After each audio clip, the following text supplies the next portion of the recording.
Movie शुरू होती है और हम एक आदमी फ्रेड्स को देखते हैं। ये एक शिप से एक टापू पर जा रहा था। वो एक वेदर ऑफिसर था और उसे वहाँ के मौसम का पता लगाना था। उसके साथ उस शिप का कैप्टन भी था। अब टापू पर पहुँचने के बाद ये सभी एक घर में जाते हैं जहाँ सब कुछ बिखरा पड़ा था। ये पहले वाले वेदर ऑफिसर का घर था जो 1 साल पहले यहाँ आया था, लेकिन अब वो वहाँ नहीं था। ये सभी वहाँ से निकलकर एक झरने की तरफ जाते हैं। वहाँ एक पत्थर पर ग्रूनर लिखा हुआ था। अब ये सभी एक लाइट हाउस में जाते हैं जहाँ उन्हें एक आदमी मिलता है जो सोया हुआ था। उसका नाम ग्रूनर था। कैप्टन उससे पूछता है कि पहले वाला वेदर ऑफिसर कहाँ है। ग्रूनर कहता है कि बहुत पहले वो बाहर गया और उसकी मौत हो गई। कैप्टन ने कहा उसकी डेड बॉडी कहाँ है। ग्रूनर ने कहा कि मुझे नहीं पता। अब ग्रूनर इनसे तंबाकू और वाइन मांगता है, लेकिन ये मना कर देते हैं। अब कैप्टन का यहाँ से जाने का टाइम आ गया था। वो फ्रेड्स को एक गन देते हैं और कहते हैं कि जरूरत पड़ने पर इसका इस्तेमाल करना। अब रात को फ्रेड्स पुराने वेदर ऑफिसर की डायरी को पढ़ने लगता है जिसमें कई सारे जीवों के बारे में लिखा था। उसमें पुराने ऑफिसर की बीवी की फोटो भी फ्रेड्स को मिलती है। अगले दिन फ्रेड्स पूरे टापू पर घूमकर मौसम की जानकारी लेता है और उसे नोट करता है। अब रात को जब फ्रेड्स कुछ काम कर रहा था तो उसे अपने दरवाजे पर कुछ आवाज सुनाई देती है। जब वो दरवाजे के पास जाता है तो उसे काफी डरावना हाथ नजर आता है। ये देखकर वो डर जाता है। ये चीज उसके छत के ऊपर चढ़ गई थी। फ्रेड्स एक स्क्रू ड्राइवर की मदद से उसे मारता है और वो क्रिएचर वहाँ से भाग जाता है। अगले दिन जब फ्रेड्स बाहर निकलता है तो उसे कुछ पैरों के निशान नजर आते हैं। वो सीधा ग्रूनर के पास जाता है और उसे कहता है कि मुझे अंदर आने दो, मेरी जान को खतरा है। लेकिन ग्रूनर उसे साफ साफ मना कर देता है। अब फ्रेड्स वापस आता है और अपने घर के सभी खिड़की दरवाजों को परमानेंट बंद कर देता है ताकि वो क्रिएचर अंदर न आ सके। उसे एक राइफल भी मिलती है जिसे वो अपनी सुरक्षा के लिए अपने पास रखता है। अब रात को जब फ्रेड्स घर में बैठा होता है तो उसे कुछ क्रिएचर उसकी तरफ आते नजर आते हैं और कुछ देर में वो सब उस पर हमला कर देते हैं। फ्रेड्स सभी पर गोलियां चलाने लगता है, लेकिन वो क्रिएचर वहाँ से नहीं भागते और फ्रेड्स अपने घर के चारों तरफ पड़ी लकड़ियों में आग लगा देता है जिसकी वजह से पूरे घर में आग लग जाती है और आग की वजह से सभी क्रिएचर वहाँ से भाग जाते हैं। अब फ्रेड्स वहाँ से बाहर आता है और एक चट्टान के पीछे छुप जाता है। पूरी रात फ्रेड्स को वहीं पर रहना पड़ता है। अगले दिन जब वो उठता है तो वो अपने घर को देखता है जो अब जल चुका था।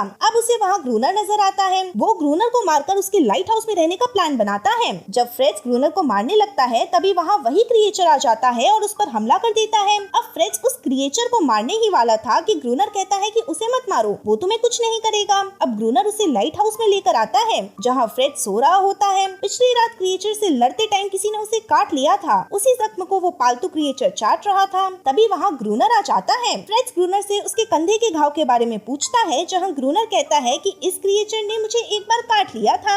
अब रात को ग्रूनर और फ्रेड्स क्रिएचर को मारने के लिए लाइट हाउस पर चढ़ते हैं। जब क्रिएचर आने लगते हैं तो ग्रूनर उन पर गोलियां चलाने लगता है, लेकिन फ्रेड्स इतने सारे क्रिएचर को देखकर डर जाता है और बेचारा बेहोश हो जाता है। अब यहाँ अकेला ग्रूनर ही सभी क्रिएचर से लड़ता है। अगले दिन जब फ्रेड्स उठता है तो कल रात की वजह से ग्रूनर उस पर बहुत गुस्सा होता है। कुछ देर में फ्रेड्स पानी भरने चला जाता है। जब वो वापस लौटता है तो वो देखता है कि ग्रूनर अपने पालतू क्रिएचर के साथ फिजिकल हो रहा है। अब ये नाश्ता करने लगते हैं। ग्रूनर का पालतू क्रिएचर मरे हुए क्रिएचर का हाथ खा रहा था। अब रात को फिर से फ्रेड और ग्रूनर पहरा दे रहे होते हैं, लेकिन इस बार ग्रूनर दरवाजा बंद कर देता है और अंदर जाकर सो जाता है। रात भर सभी क्रिएचर से फ्रेड्स को ही लड़ना पड़ता है। अगली सुबह जब ग्रूनर दरवाजा खोलता है तो वो देखता है कि फ्रेड जिंदा है। अब फ्रेड्स हम सभी से कहता है कि मैं यहाँ सुकून की जिंदगी के लिए आया था, लेकिन मुझे पता नहीं था कि यहाँ इन सभी जानवरों के बीच में फंस जाऊंगा। हर दिन मुझे एहसान फरामोश वाले काम करने पड़ते हैं। मैं हर रोज यहाँ अपने दिन गिन रहा हूँ कि कब 1 साल हो और मैं अपने घर जा सकूं। कुछ दिन में सभी क्रिएचर इन पर हमला करना बंद कर देते हैं। तो ग्रूनर कहता है कि वो अपनी संख्या बढ़ा रहे हैं। जब उनकी तादाद बढ़ जाएगी तब वो फिर से हम पर हमला करेंगे।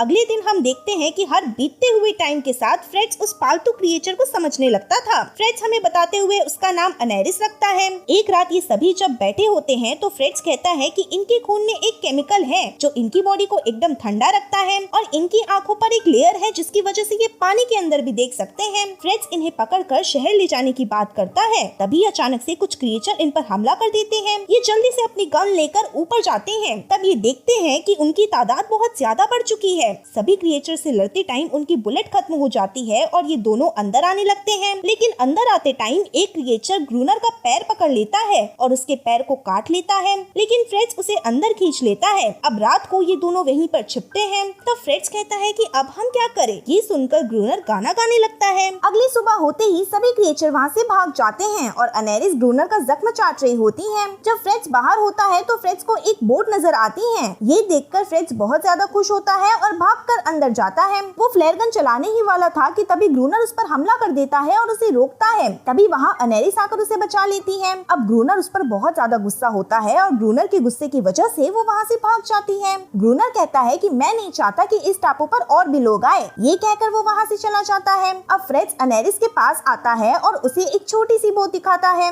ये देखने के बाद अनेरिस उसे एक जगह लेकर जाती है जहाँ फ्रेड्स को एक और बोट मिलती है। फ्रेड्स सीधा ग्रूनर के पास आता है और कहता है कि मुझे एक बोट मिली है, मैं उसके जरिए यहाँ से निकल सकता हूँ। ग्रूनर कहता है मुझे उस बोट के बारे में पहले से ही पता है, पर मैंने तुम्हें नहीं बताया क्योंकि वो तुम्हारे किसी काम की नहीं और तुम इतनी दूर तक सफर नहीं कर पाओगे और रास्ते में ही मारे जाओगे। अब ग्रूनर उसे कुछ सामान दिखाता है और कहता है कि कुछ लोग यहाँ डायनामाइट की स्मगलिंग करते थे, लेकिन इस समुद्र में उनका जहाज डूब गया। तब फ्रेड्स को एक आइडिया आता है। वो कहता है मैं उन डायनामाइट्स को ढूंढ सकता हूँ और एक साथ कई सारे क्रिएचर को खत्म कर सकते हैं, लेकिन इस बात के लिए ग्रूनर मना करता है और वहाँ से चला जाता है। अगले दिन फ्रेड्स और अनेरिस एक साथ नहा रहे थे। इन्हें देखकर ग्रूनर को बहुत गुस्सा आता है और ग्रूनर फ्रेड्स से कहता है कि हम आज ही डायनामाइट ढूंढने चलेंगे। अब ये दोनों वहाँ जाते हैं जहाँ एक जहाज डूबा हुआ था। फ्रेड्स कहता है कि अगर मैंने इस रस्सी को एक बार हिलाया तो समझना कि सब कुछ ठीक है, 2 बार हिलाया तो सामान बांध दिया है और 3 बार हिलाया तो मैं खतरे में हूँ। ये कहकर वो अंदर चला जाता है जहाँ से वो काफी सारा सामान बांध देता है और ग्रूनर उसे ऊपर खींच लेता है, लेकिन तभी वहाँ एक छोटा सा क्रिएचर आता है और फ्रेड्स को नीचे गिरा देता है। फ्रेड्स ने काफी भारी सूट पहना था ताकि वो सतह से खड़ा रह सके। अब फ्रेड्स रस्सी को हिलाता है लेकिन ग्रूनर उसे ऊपर नहीं खींचता। बहुत कोशिश के बाद फ्रेड्स उस सूट से निकलकर बाहर आ जाता है। अब ये दोनों पूरे लाइट हाउस के चारों तरफ डायनामाइट्स बिछा देते हैं, लेकिन 3 हफ्ते बीत जाने के बाद भी कोई भी क्रिएचर वहाँ पर नहीं आता। एक दिन अनेरिस इन दोनों के लिए खाना लेकर आती है। तभी ग्रूनर उसे मारने लगता है और कहता है कि इसी ने उन सभी को बताया होगा। ग्रूनर फ्रेड्स से कहता है कि अब हम उन्हें मौका देंगे, हम मेन दरवाजा खुला रखेंगे, तुम नीचे जाना और उनके आते ही मैं ट्रिगर दबा दूंगा।